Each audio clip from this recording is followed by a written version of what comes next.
أعوذ بالله من الشيطان الرجيم. بسم الله الرحمن الرحيم. وما من دابة في الأرض إلا على الله رزقها ويعلم مستقرها ومستودعها كل في كتاب مبين. وهو الذي خلق السماوات والأرض في 6 أيام وكان عرشه على الماء ليبلوكم أيكم أحسن عملا. ولئن قلت إنكم مبعوثون من بعد الموت ليقولن الذين كفروا إن هذا إلا سحر مبين. ولئن أخرنا عنهم العذاب إلى أمة معدودة ليقولن ما يحبسه ألا يوم يأتيهم ليس مصروفا عنهم وحاق بهم ما كانوا به يستهزئون. ولئن أذقنا الإنسان منا رحمة ثم نزعناها منه إنه ليئوس كفور. ولئن أذقناه نعماء بعد ضراء مسته ليقولن ذهب السيئات عني إنه لفرح فخور. إلا الذين صبروا وعملوا الصالحات أولئك لهم مغفرة وأجر كبير. فلعلك تارك بعض ما يوحى إليك وضائق به صدرك أن يقولوا لولا أنزل عليه كنز أو جاء معه ملك إنما أنت نذير والله على كل شيء وكيل. أم يقولون افتراه قل فأتوا ب10 سور مثله مفتريات وادعوا من استطعتم من دون الله إن كنتم صادقين. فإن لم يستجيبوا لكم فاعلموا أنما أنزل بعلم الله وأن لا إله إلا هو فهل أنتم مسلمون. من كان يريد الحياة الدنيا وزينتها نوف إليهم أعمالهم فيها وهم فيها لا يبخسون. أولئك الذين ليس لهم في الآخرة إلا النار وحبط ما صنعوا فيها وباطل ما كانوا يعملون. أفمن كان على بينة من ربه ويتلوه شاهد منه ومن قبله كتاب موسى إماما ورحمة أولئك يؤمنون به. ومن يكفر به من الأحزاب فالنار موعده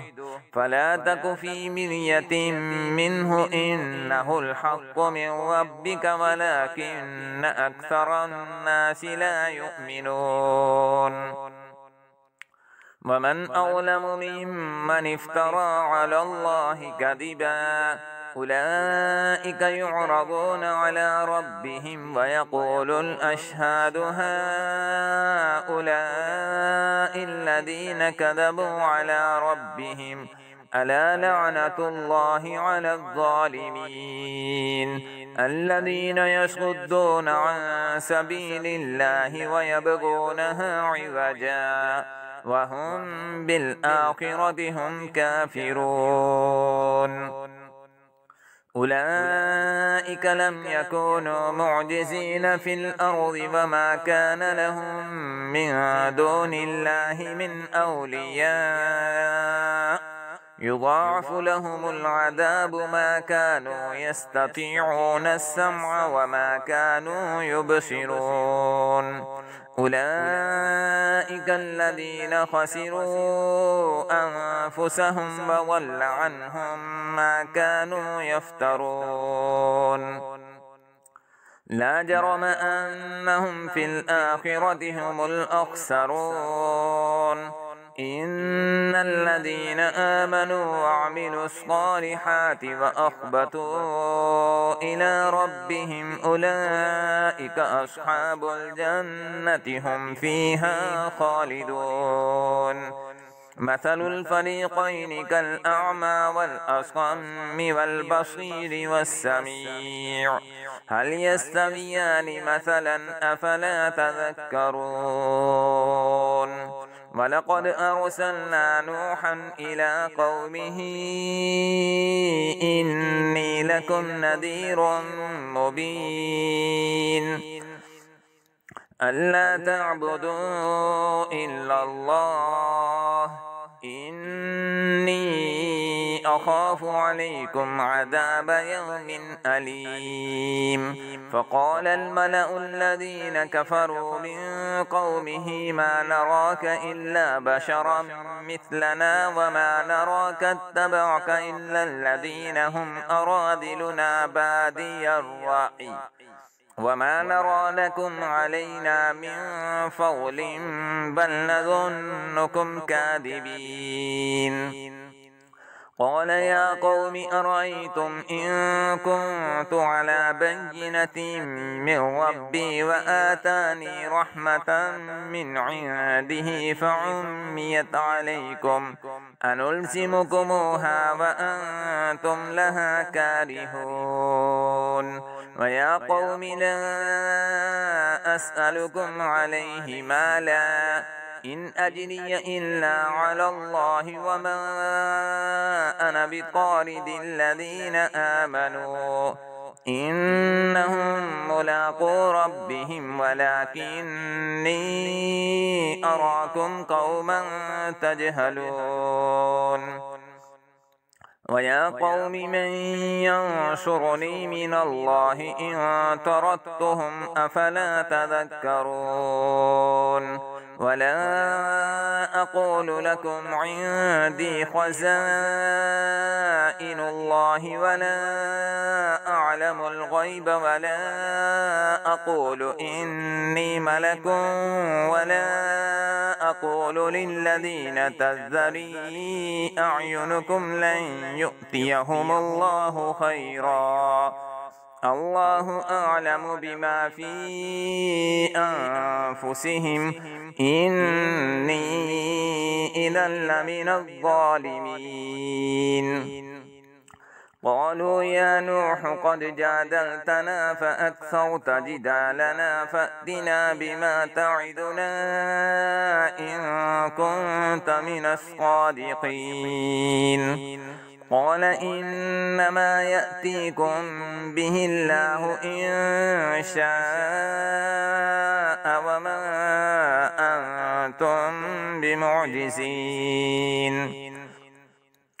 ولا ينفعكم نصحي إن أردت أن أنصح لكم إن كان الله يريد أن يغويكم هو ربكم وإليه ترجعون أم يقولون افتراه قل إن افتريته فعلي إجرامي وأنا بريء مما تجرمون وأوحي إلى نوح أنه لن يؤمن من قومك إلا من قد آمن فلا تبتئس بما كانوا يفعلون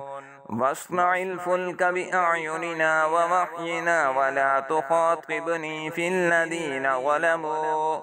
إنهم مغرقون ويصنع الفلك وكلما مر عليه ملأ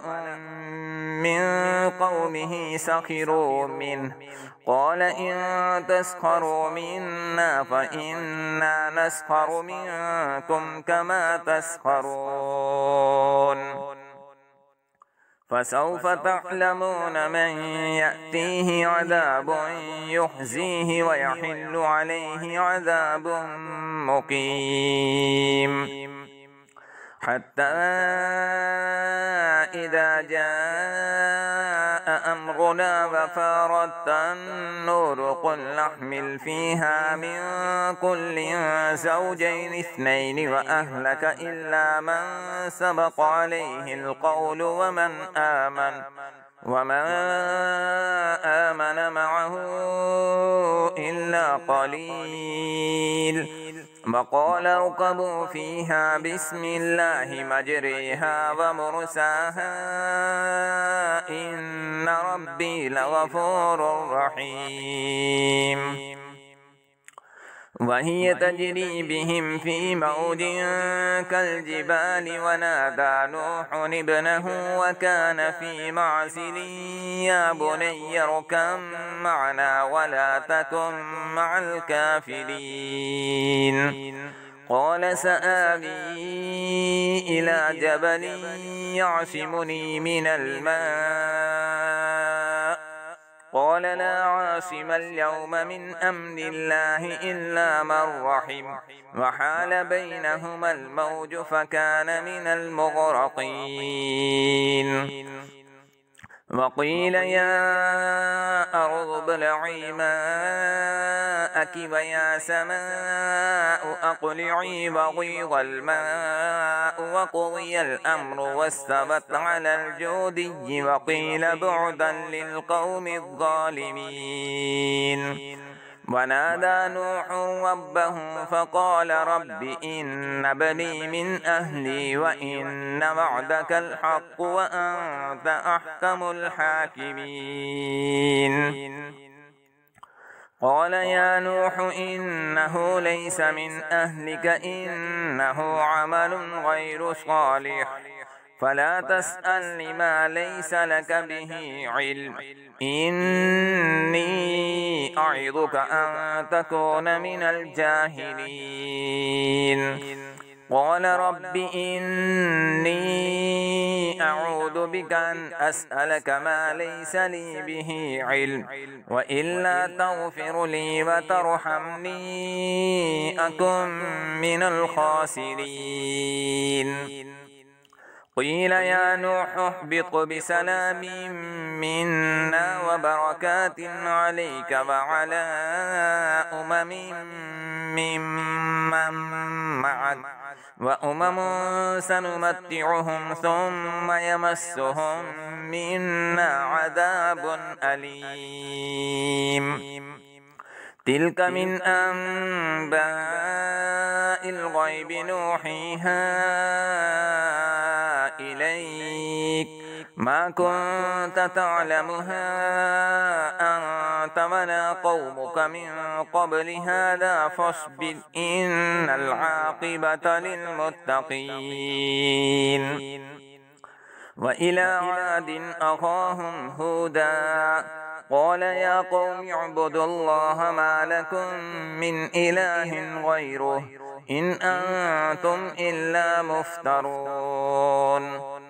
يا قوم لا أسألكم عليه أجرا إن أجري إلا على الذي فطرني أفلا تعقلون ويا قوم استغفروا ربكم ثم توبوا إليه يرسل السماء عليكم مدرارا ويزدكم قوة إلى قوتكم ولا تتولوا مجرمين قالوا يا هود ما جئتنا ببينة وما نحن بتاركي آلهتنا عن قولك وما نحن لك بمؤمنين إن نقول إلا اعتراك بعض آلهتنا بسوء قال إني أشهد الله واشهدوا أني بريء مما تشركون من دونه فكيدوني جميعا ثم لا تنظرون إني توكلت على الله ربي وربكم ما من دابة إلا هو آخذ بناصيتها إن ربي على صراط مستقيم فإن تولوا فقد أبلغتكم ما أرسلت به إليكم ويستخلف ربي قوما غيركم ولا تضرونه شيئا إن ربي على كل شيء حفيظ ولما جاء أمرنا نجينا هودا والذين آمنوا معه برحمة منا ونجيناهم من عذاب غليظ وتلك عاد جحدوا بآيات ربهم وعصوا رسله واتبعوا أمر كل جبار عنيد وأتبعوا في هذه الدنيا لعنة ويوم القيامة ألا إن عادا كفروا ربهم ألا بعدا لعاد قوم هود وإلى ثمود أخاهم صالحا قال يا قوم اعبدوا الله ما لكم من إله غيره هو أنشأكم من الأرض واستعمركم فيها فاستغفروه ثم توبوا إليه إن ربي قريب مجيب قالوا يا صالح قد كنت فينا مرجوا قبل هذا أتنهانا أن نعبد ما يعبد آباؤنا وإننا لفي شك مما تدعونا إليه مريب قال يا قوم أرأيتم إن كنت على بينة من ربي وآتاني منه رحمة فمن ينصرني من الله إن عصيته فما تزيدونني غير تخسير يا قوم هذه ناقة الله لكم آية فذروها تأكل في أرض الله ولا تمسوها بسوء فيأخذكم عذاب قريب فعقروها فقال تمتعوا في داركم 3 أيام ذلك وعد غير مكذوب فلما جاء أمرنا نجينا صالحا والذين آمنوا معه برحمة منا ومن خزي يومئذ إن ربك هو القوي العزيز وأخذ الذين ظلموا الصيحة فأصبحوا في ديارهم جاثمين كأن لم يغنوا فيها ألا إن ثمود كفروا ربهم ألا بعدا لثمود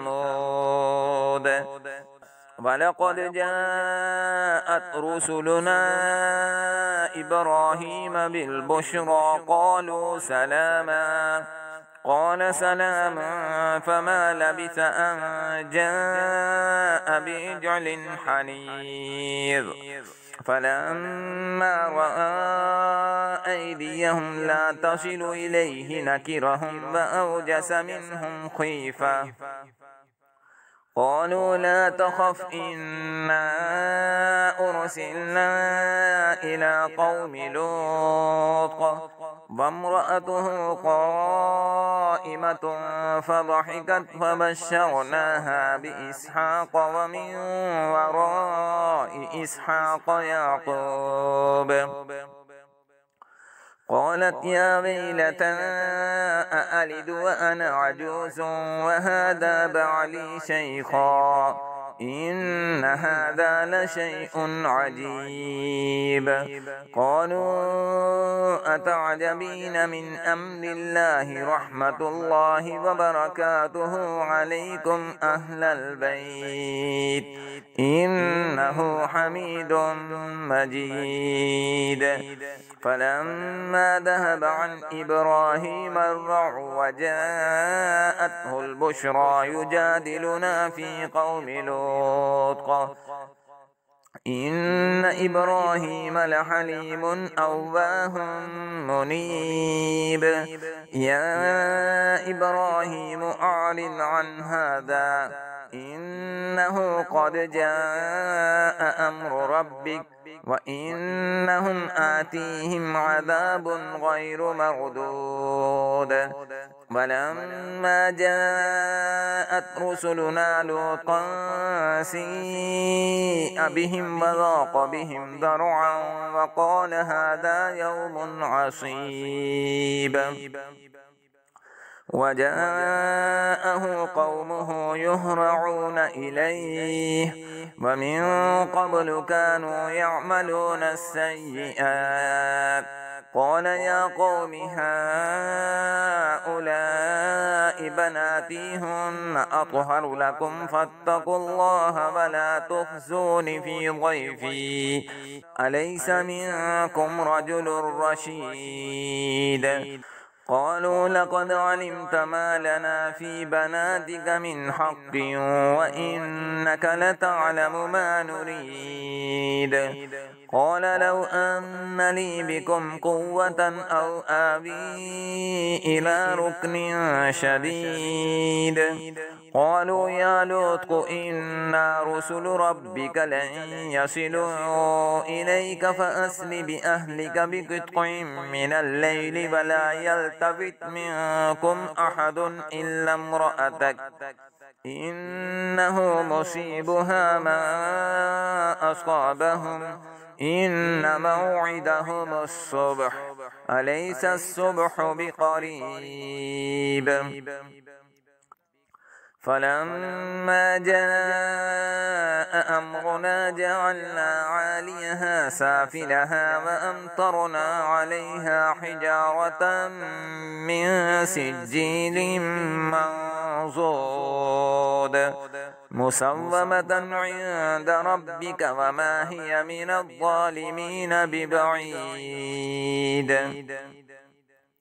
وإلى مدين أخاهم شعيبا قال يا قوم اعبدوا الله ما لكم من إله غيره ولا تنقصوا المكيال والميزان إني أراكم بخير وإني أخاف عليكم عذاب يوم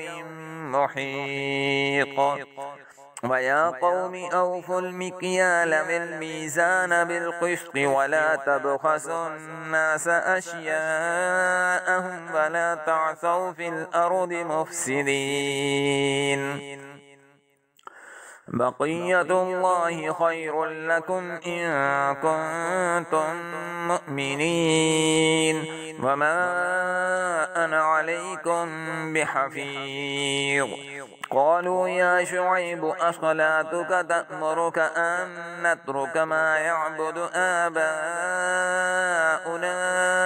أو أن نفعل في أموالنا ما نشاء إنك لأنت الحليم الرشيد. قال يا قوم أرأيتم إن كنت على بينة من ربي ورزقني منه رزقا حسنا وما أريد أن أخالفكم إلى ما أنهاكم عنه إن أريد إلا الإصلاح ما استطعت وما توفيقي إلا بالله عليه توكلت وإليه أنيب. ويا قوم لا يجرمنكم شقاقي أن يصيبكم مثل ما أصاب قوم نوح أو قوم هود أو قوم صالح وما قوم لوط منكم ببعيد واستغفروا ربكم ثم توبوا إليه إن ربي رحيم ودود. قالوا يا شعيب ما نفقه كثيرا مما تقول وإنا لنراك فينا ضعيفا ولولا رهتك لرجمناك وما أنت علينا بعزيز. قال يا قوم أرهطي أعز عليكم من الله واتخذتموه وراءكم ظهريا إن ربي بما تعملون محيط. ويا قوم اعملوا على مكانتكم إني عامل سوف تعلمون من يأتيه عذاب يخزيه ومن هو كاذب وارتقبوا إني معكم رقيب. ولما جاء أمرنا نجينا شعيبا والذين آمنوا معه برحمة منا وأخذت الذين ظلموا الصيحة فأصبحوا في ديارهم جاثمين كأن لم يغنوا فيها ألا بعدا لمدين كما بعدت ثمود. ولقد أرسلنا موسى بآياتنا وسلطان مبين إلى فرعون وملئه فاتبعوا أمر فرعون وما أمر فرعون برشيد. يقدم قومه يوم القيامة فأوردهم النار وبئس الورد المورود. وأتبعوا في هذه لعنة ويوم القيامة بئس الرفد المرفود. ذلك من أنباء القرى نقصه عليك منها قائم وحصيد. وما ظلمناهم ولكن ظلموا أنفسهم فما أغنت عنهم آلهتهم التي يدعون من دون الله من شيء لما جاء أمر ربك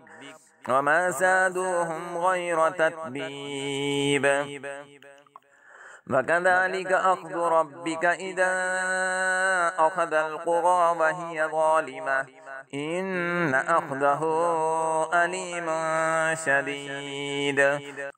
إن في ذلك لآية لمن خاف عذاب الآخرة ذلك يوم مجموع له الناس وذلك يوم مشهود وما نؤخره إلا لأجل معدود. يوم يأتي لا تكلم نفس إلا بإذنه فمنهم شقي وسعيد. فأما الذين شقوا ففي النار لهم فيها زفير وشهيق خالدين فيها ما دامت السماوات والأرض إلا ما شاء ربك إن ربك فعال لما يريد. وأما الذين سعدوا ففي الجنة خالدين فيها ما دامت السماوات والأرض إلا ما شاء ربك عطاء غير مجدود. فلا تك في مرية مما يعبد هؤلاء ما يعبدون إلا كما يعبد آباؤهم من قبل وإنا لموفوهم نصيبهم غير منقوص ولقد آتينا موسى الكتاب فاختلف فيه ولولا كلمة سبقت من ربك لقضي بينهم وإنهم لفي شك منه مريب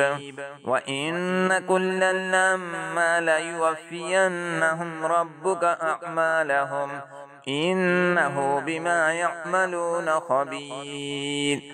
فاستقم كما أمرت ومن تاب معك ولا تطغوا إنه بما تعملون بصير ولا تركنوا إلى الذين ظلموا فتمسكم النار وما لكم من دون الله من أولياء ثم لا تنصرون وأقم الصلاة طرفي النهار وزلفا من الليل إن الحسنات يذهبن السيئات ذلك ذكرى للذاكرين واصبر فإن الله لا يضيع أجر المحسنين فلولا كان من القرون من قبلكم أولو بقية ينهون عن الفساد في الأرض إلا قليلا ممن أنجينا منهم واتبع الذين ظلموا ما أترفوا فيه وكانوا مجرمين وما كان ربك ليهلك القرى بظلم وأهلها مصلحون ولو شاء ربك لجعل الناس أمة واحدة ولا يزالون مختلفين إلا من رحم ربك ولذلك خلقهم وتمت كلمة ربك لأملأن جهنم من الجنة والناس أجمعين وكلا نقص عليك من أنباء الرسل ما نثبت به فؤادك وجاءك في هذه الحق وموعظة وذكرى للمؤمنين وقل للذين لا يؤمنون اعملوا على مكانتكم إنا عاملون وانتظروا إنا منتظرون ولله غيب السماوات والأرض وإليه يرجع الأمر كله فاعبده وتوكل عليه وما ربك بغافل عما تعملون بسم الله الرحمن الرحيم ألف لام را تلك آيات الكتاب المبين إنا أنزلناه قرآنا عربيا لعلكم تعقلون نحن نقص عليك أحسن القصص بما أوحينا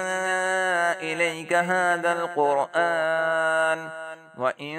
كنت من قبله لمن الغافلين إذ قال يوسف لأبيه يا أبت إني رأيت 11 كوكبا والشمس والقمر رأيتهم لي ساجدين قال يا بني لا تقصص رؤياك على إخوتك فيكيدوا لك كيدا إن الشيطان للإنسان عدو مبين وكذلك يجتبيك ربك ويعلمك من تأويل الأحاديث ويتم نعمته عليك وعلى آل يعقوب كما أتمها على أبويك من قبل إبراهيم وإسحاق إن ربك عليم حكيم. لقد كان في يوسف وإخوته آيات للسائلين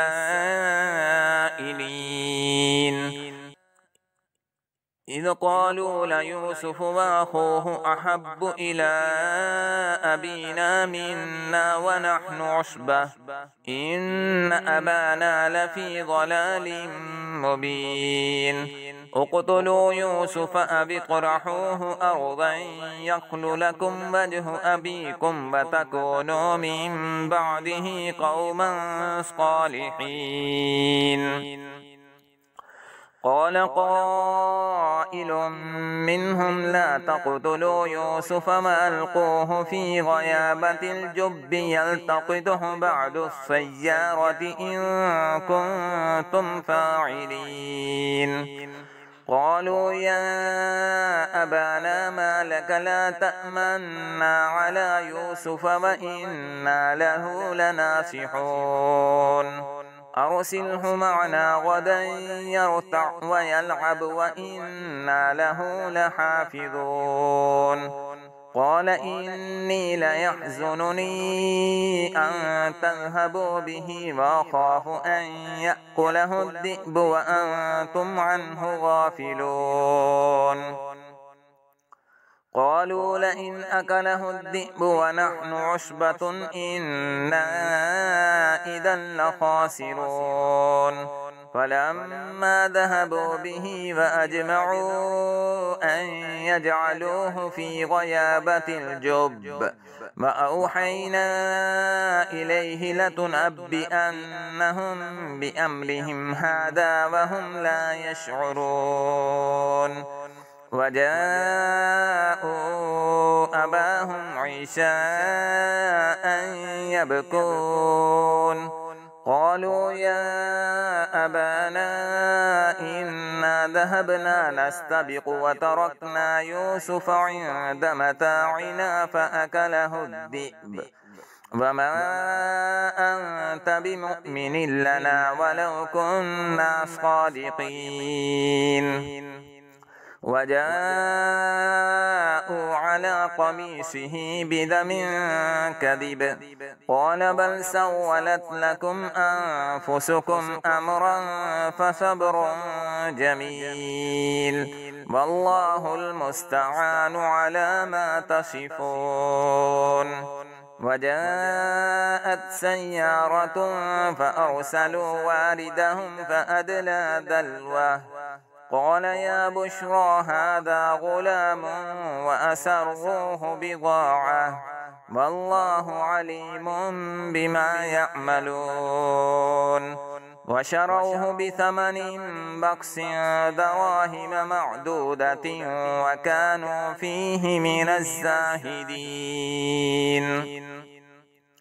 وقال الذي اشتراه من مصر لامرأته أكرمي مثواه عسى أن ينفعنا أو نتخذه ولدا. وكذلك مكنا ليوسف في الأرض ولنعلمه من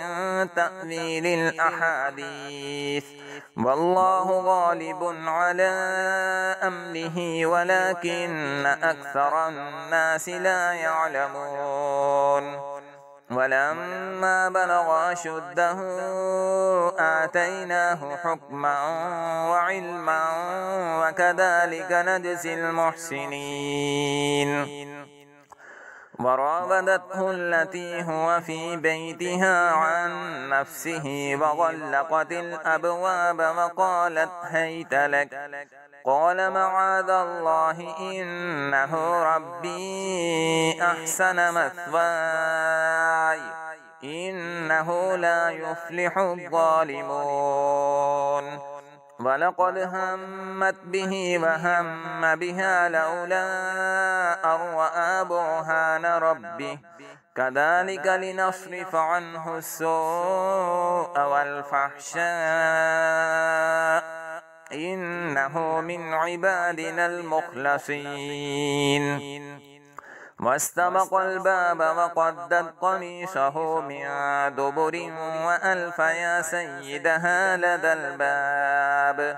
قالت ما جزاء من أراد بأهلك سوءا إلا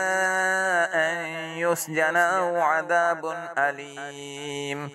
قال هي راودتني عن نفسي وشهد شاهد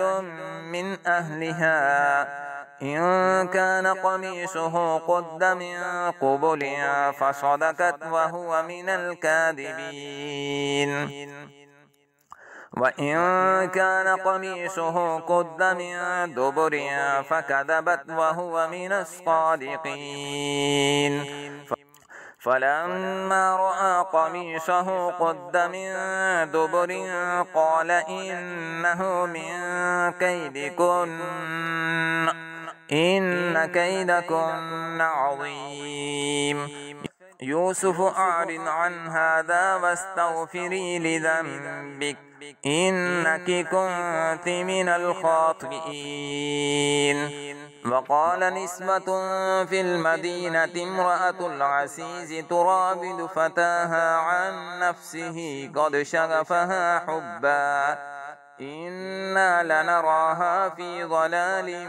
مبين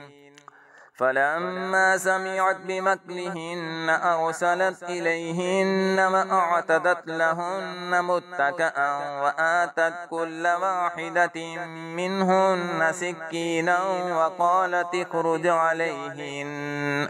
فلما رأينه أكبرنه وقطعن أيديهن وقلن حاش لله ما هذا بشرا إن هذا إلا ملك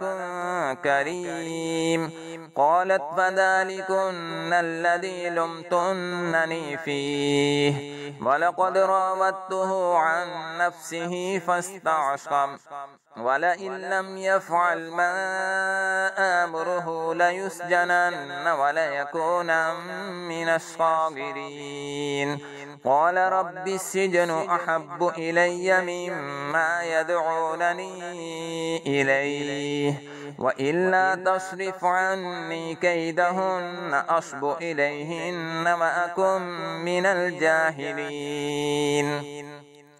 فاستجاب له ربه فصرف عنه كيدهن إنه هو السميع العليم ثم بدا لهم من بعد ما رأوا الآيات ليسجننه حتى حين ودخل معه السجن فتيان قال أحدهما إني أراني أعصر خمرا وقال الآخر إني أراني أحمل فوق رأسي خبزا تأكل الطير منه نبئنا بتأويله إنا نراك من المحسنين قال لا يأتيكما طعام ترزقانه إلا نبأتكما بتأويله قبل أن يأتيكما ذلكما مما علمني ربي إني تركت ملة قوم لا يؤمنون بالله وهم بالآخرة هم كافرون واتبعت ملة آبائي إبراهيم وإسحاق ويعقوب ما كان لنا أن نشرك بالله من شيء ذلك من فضل الله علينا وعلى الناس ولكن أكثر الناس لا يشكرون يا صاحبي السجن أأرباب متفرقون خير أم الله الواحد القهار ما تعبدون من دونه إلا أسماء سميتموها أنتم وآباؤكم ما أنزل الله بها من سلطان إن الحكم إلا لله أمر أن لا تعبدوا إلا إياه ذلك الدين القيم ولكن أكثر الناس لا يعلمون يا صاحبي السجن أما أحدكما فيسقي ربه خمرا وأما الآخر فيصلب فتأكل الطير من رأسه قضي الأمر الذي فيه تستفتيان وقال للذي ظن أنه ناج منهما اذكرني عند ربك فأنساه الشيطان ذكر ربه فلبث في السجن بضع سنين وقال الملك إني أرى 7 بقرات سمان يأكلهن 7 عجاف و7 سنبلات خضر وأخر يابسات يا أيها الملأ أفتوني في رؤياي إن كنتم للرؤيا تعبرون قالوا أضغاث أحلام وما نحن بتأويل الأحلام بعالمين وقال الذي نجا منهما وادكر بعد أمة أنا أنبئكم بتأويله فأرسلون يوسف أيها الصديق أفتنا في 7 بقرات سمان يأكلهن 7 عجاف و7 سنبلات خضر وأخر يابسات لعلي أرجع إلى الناس لعلهم يعلمون قال تزرعون 7 سنين دأبا فما حصدتم فذروه في سنبله إلا قليلا مما تأكلون ثم يأتي من بعد ذلك 7 شداد يأكلن ما قدمتم لهن إلا قليلا مما تحسنون ثم يأتي من بعد ذلك عام فيه يغاث الناس وفيه يعصرون وقال الملك ائتوني به فلما جاءه الرسول قال ارجع إلى ربك فاسأله ما بال النسوة اللاتي قطعن أيديهن إن ربي بكيدهن عليم قال ما خطبكن إذ راوتن يوسف عن نفسه قلنا هاش لله ما علمنا عليه من سوء قالت امرأة العزيز الآن حشحش الحق أنا راودته عن نفسه وإنه لمن الصادقين ذلك ليعلم أني لم أخنه بالغيب وأن الله لا يهدي كيد الخائنين